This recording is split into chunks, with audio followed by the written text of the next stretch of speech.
The New York State and New York Assembly recently passed anti-harassment legislation that is expected to be signed by Governor Cuomo in the near future. Probably most significantly, it's going to prohibit employers from requiring employees to sign mandatory arbitration provisions with respect to sexual harassment claims. The new legislation amends the civil practice laws and rules to prohibit the confidentiality of any settlement of sexual harassment claims by employers, executives, or other employees unless the complainant requests such confidentiality. Another new part of the legislation is that the New York Department of Labor is going to consult with the New York State Division of Human Rights on creating a sexual harassment prevention policy that is going to have to be adopted by all employers unless employers have either a current sexual harassment policy that either meets or exceeds the standards set forth in that Department of Labor policy. This new legislation is really going to have an impact on how employers prevent and deal with sexual harassment claims in the workplace.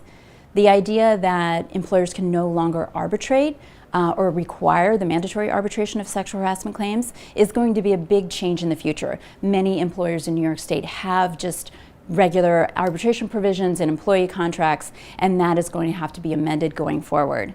And second, the idea that any sexual harassment settlements, it's going to be more difficult to keep those confidential. I think it's going to provide a great incentive for employers to do everything that they can to prevent sexual harassment in the workplace, which is really the goal of the legislation. The New York legislation is very much on par with what other states are doing in reaction to the Me Too movement, but still is at the forefront of new legislation that's being passed. So I see other states in the future definitely looking to the New York law as a guideline for what they should do in their own states.